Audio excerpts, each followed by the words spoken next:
প্রকৃতি, নিয়তি কখনোই কারোর সাথে পক্ষপাত করে না। প্রত্যেককে জীবনদান দেয়, সমান সুযোগ প্রদান করে। এটা সেই ব্যক্তির উপরে নির্ভর করে যে সে কিভাবে তার থেকে লাভবান হয়ে উঠবে। তার নির্বাচনের উপর নির্ভর করে, তার দৃষ্টিভঙ্গির উপর নির্ভর করে যে সে কতটা ধনাত্মক বা কতটা নেতিবাচক। দুই ধরনের মানুষ হন। এমন কিছু মানুষ হন যারা প্রত্যেক পরিস্থিতি, প্রত্যেক সমস্যা এবং বিপদে সুযোগ খুঁজে বের করেন। আর কিছু এমন মানুষ রয়েছেন যারা যে কোনো সুযোগে কোথাও না কোথাও থেকে একটা সমস্যা খুঁজে বের করেন। এবার আপনি কি চান? আপনি সুযোগ চান, তাহলে সুযোগ পাবেন। আপনি সমস্যা পেতে চান, সমস্যা তো আপনি চাইলেই খুঁজে পাবেন। চয়ন আপনারই, যে আপনি কতটা ধনাত্মক থাকতে চান, কতটা নেতিবাচক থাকতে চান। ধনাত্মক থাকুন, জীবনে সব কিছু সম্ভব হবে। আসুন আর আমার সাথে ভালোবেসে বলুন, রাধা রাধা।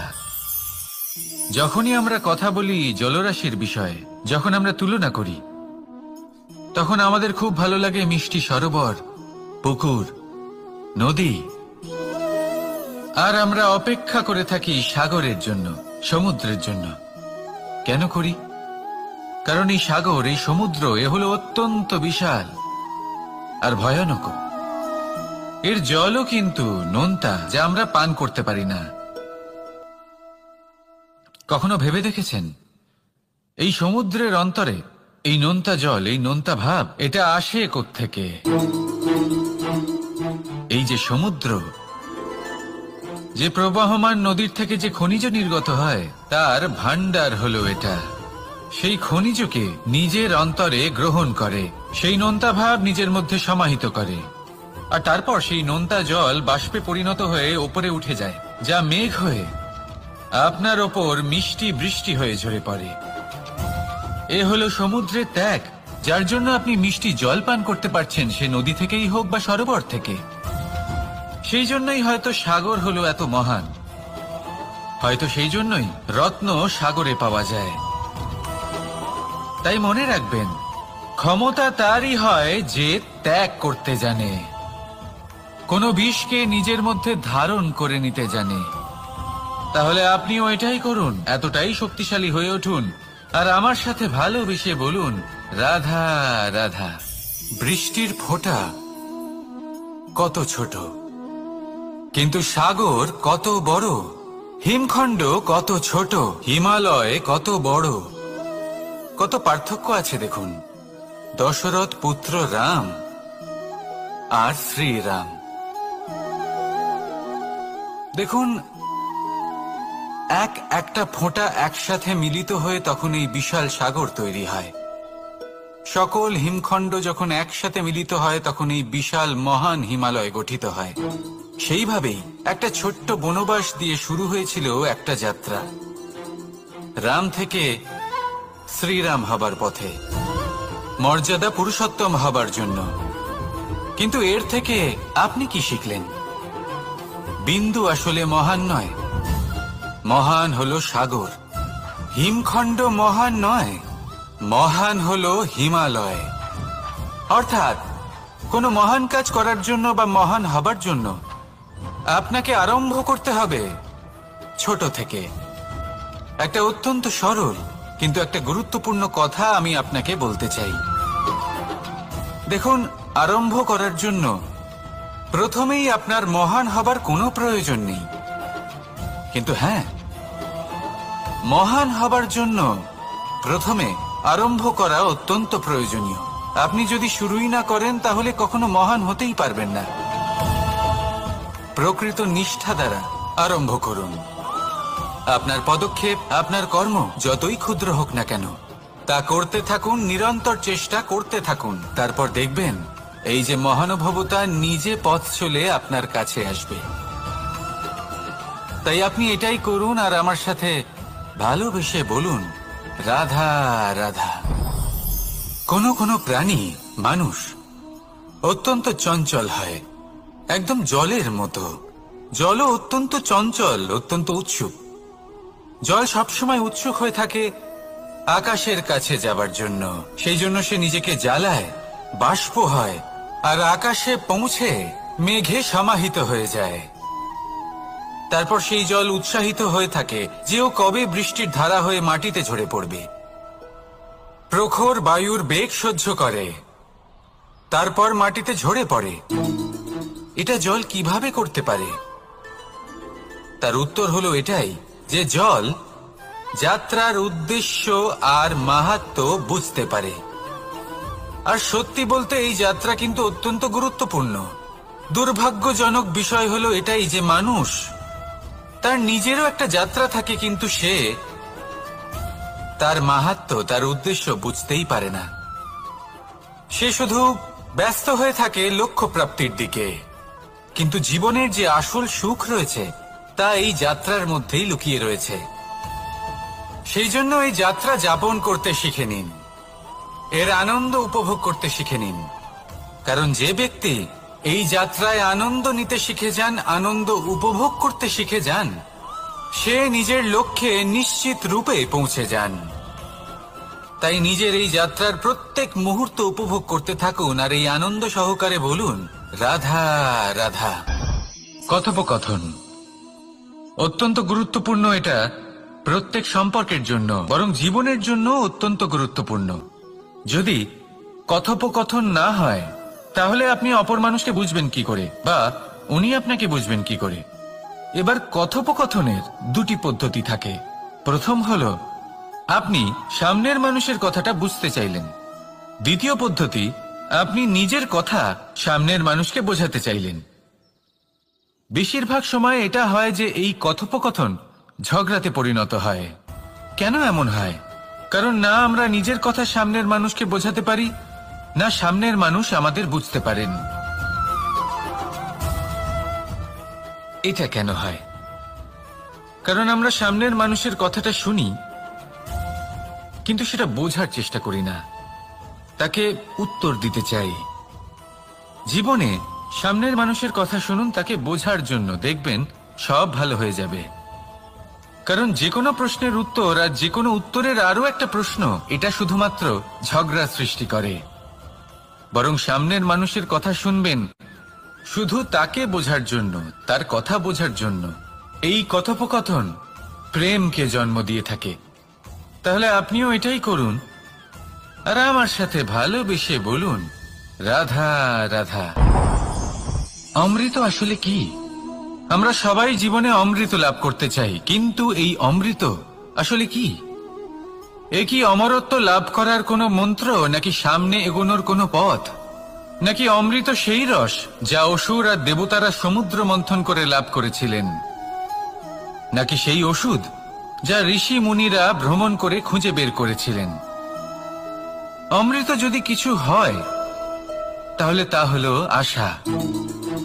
কখনো কোনো মাতাকে দেখুন, উনি পোষণ করেন এই আশা নিয়ে যে পরবর্তী জীবনে এই সন্তান খুব বড় কিছু করবে, ওনাদের খুব ভালোবাসবে। এবার আগামী দিনে কি হতে চলেছে তা আমরা জানি না, পর মুহূর্তে কি হতে চলেছে তা আমরা জানি না, আগামী মুহূর্তে আপনি জীবিত থাকবেন কিনা সেটাও আমরা জানি না। কিন্তু আমরা অনেক বছরের পরিকল্পনা বানিয়ে ফেলি, সেটা অবশ্য মন্দ নয়। দেখুন, জীবন যাপন করার এই আশা, এটাই ভবিষ্যতের আধার হতে পারে। তাই এই আশা হলো গুরুত্বপূর্ণ, তাই একে নিজের সাথেই রাখুন। কথায় আছে যে যে ব্যক্তি নিরাশ হয়ে পড়েন, যার মধ্যে কোনো আশা বাকি থাকে না, তিনি হয়তো বেঁচে আছেন কিন্তু একটা মৃত জীবন যাপন করছেন। তাই এই আশার সঙ্গ কখনো ত্যাগ করবেন না, একে চিরকাল নিজের সাথেই রাখুন। জীবন আনন্দময় হয়ে উঠবে, আর এই হৃদয় তা ভালোবেসে বলবে, রাধা রাধা। মানুষের সবথেকে বড় শক্তি কি? তার বাহুবল, অর্জন করা ধন, নাকি তার পেছনে দাঁড়িয়ে থাকা তার সমর্থক বা প্রশংসকদের দল, নাকি ঈশ্বরের আশীর্বাদ? সেটা কি? মানুষের সবথেকে বড় শক্তি হলো একটাই, আর তা সকলের মধ্যে আছে, আর তা হলো তার নিজের অস্তিত্ব। যা অন্য কারোর মধ্যে নেই। সংসারে অনেক লোক রয়েছেন, কিন্তু কেউ আপনার মতো নন। এটা হলো আপনার শক্তি, এ হলো আপনার নিজস্ব শক্তি। দুর্ভাগ্যবশত বেশিরভাগ মানুষ এটা বুঝতে পারেন না, নিজের শক্তিকে চিনতে পারেন না। কিন্তু যদি আপনি চিনতে পারেন, তাহলে আপনি নিজের অন্তরে অনুভব করবেন একটা অসীম শক্তির অস্তিত্ব। যে সাফল্যের পথে আপনি চলছেন, আপনি দেখবেন যে এই সাফল্যের দ্বার নিজে থেকেই খুলে গেছে। শুধু প্রয়োজন হলো নিজের এই শক্তিকে চিনে নেবার, নিজের এই বিশেষত্বকে বোঝার। কারণ এই যে আপনার বিশেষত্ব, এ কোনোদিনও আপনার থেকে দূরে চলে যাবে না, চিরকাল আপনার সাথে জড়িত থাকবে। যদি আমি বাহুবলের কথা বলি, সময়ের সাথে সেটা চলে যাবেই। যদি কথা বলি অর্জিত ধনের, তাহলে সময়ের সাথে সেটাও চলে যাবে। মিত্র, পরিবার, বন্ধু, আশীর্বাদ, এই সবকিছু আপনার থেকে দূরে চলে যেতে চলেছে, সেটা আপনিও জানেন। কিন্তু এই যে আপনার অস্তিত্ব, আপনার বিশেষ শক্তি যা শুধু আপনার সাথে আছে, তা চিরকাল আপনার সাথেই জুড়ে থাকবে। দরকার হলো শুধুমাত্র এটা চিনে নেবার, নিজের উপর বিশ্বাস রাখার, আর জীবনে এগিয়ে চলার। আপনি যদি এটা করেন, তাহলে সবাই এটা দেখে আপনার থেকে শিক্ষা নেবেন। তাহলে এটাই করুন আর আমার সাথে ভালোবেসে বলুন, রাধা রাধা। জীবনে অনেক সময় আমরা সমস্যার জালে এমন ভাবে জড়িয়ে পড়ি যে আমরা বুঝতেই পারি না যে আমাদের কি করা উচিত, কার সাহায্য চাইবো, কার সাথে দেখা করব, বুঝতেই পারি না। অনেক সময় এমন হয় যে সমস্যা আমাদের থেকে শুরু হয় না, অন্য কারোর থেকে শুরু হয়। অনেক সময় এই সময় এমন খেলা খেলে যে আপনি সেই সমস্যায় ফেঁসে যান। কিন্তু সমস্যা যেখান থেকেই শুরু হোক না কেন, সেই সমস্যার সমাধান আপনাকে করতেই হবে। অনেক সময় মানুষ এমন বলেন, আমার অতীত এত বাজে, সেটা শুধরে কি হবে? এই ভুলটাই তারা করে বসেন। দেখুন, আগে যা হয়ে গেছে, যা শুধুই অতীত, যা সত্য তা কখনো বদলানো যাবে না। কিন্তু এটাও সত্যি যে এখন থেকে সামনের যে পথ, সেটাও আপনার হাতে রয়েছে। আপনি একে ভালোও বানাতে পারেন, খারাপও বানাতে পারেন। তাই আপনার এটা শুধরে নেওয়াই উচিত। কারণ মানুষ আসলে তার নিজের অতীতকে নয়, তার বর্তমানকে প্রভাবিত করতে পারে। এই বর্তমানই পরবর্তীকালে অতীত হবে, যা আপনি শুধরে নিতে পারেন। তাই আপনি সেই চেষ্টাই করুন, নিরন্তর চেষ্টা করুন। ধন্যাত্মক দৃষ্টিভঙ্গি নিয়ে নিজের বুদ্ধি প্রয়োগ করুন, সাহসের সদ্ব্যবহার করুন, যাতে আপনার আগামী সময় আপনি আরো ভালো করে তুলতে পারেন। আপনার সমাপ্তি আর সমাপ্তির পথে এই যাত্রা, তাকে আপনি সুখময় করে তুলতে পারেন। তাহলে এটাই করুন আর আমার সাথে ভালোবেসে বলুন, রাধা রাধা। আমাদের এই বর্তমান আর ভবিষ্যৎকে সুন্দর করার উপায় কি? কেউ বলবেন, আজ নিরন্তর পরিশ্রম করতে থাকো, কর্ম এবং চেষ্টা করতে থাকো। তার থেকেও বেশি গুরুত্বপূর্ণ কিছু আছে, বিগত অতীতের সাথে শান্তি স্থাপনা করা। কারণ অনেক সময় আপনার এই অতীত আপনাকে সামনে অগ্রসর হতেই দেয় না। আর অতীতের এই বিতৃষ্ণা যদি আপনি ভুলতে না পারেন, তাহলে বর্তমানের এই মিষ্টি সুখ আপনি কিভাবে উপভোগ করবেন, ভবিষ্যৎকে কিভাবে সুন্দর বানাবেন? তাই এই অতীতকে ভুলে যান, এর থেকে যা শিক্ষা প্রাপ্ত করার করে নিন, আর বর্তমান এবং ভবিষ্যৎকে আরো সুন্দর করে তুলুন। আর আমার সাথে ভালোবেসে বলুন, রাধা রাধা। কথায় আছে যে নিজে করে দেখো, নিজে অভিজ্ঞতা প্রাপ্ত করো, নিজে শেখো, নিজে জানো। এতে কোনো কিছুই অনুচিত নেই। দেখুন, এমন নতুন কিছু করা যা আজ পর্যন্ত কখনো কেউ করেননি, তার থেকে যে অভিজ্ঞতা আসবে তা না শুধু আপনার জন্য বরং সবার জন্য লাভদায়ক হবে। যারা আপনাকে দেখে শিখছেন তাদেরও এতে লাভই হবে।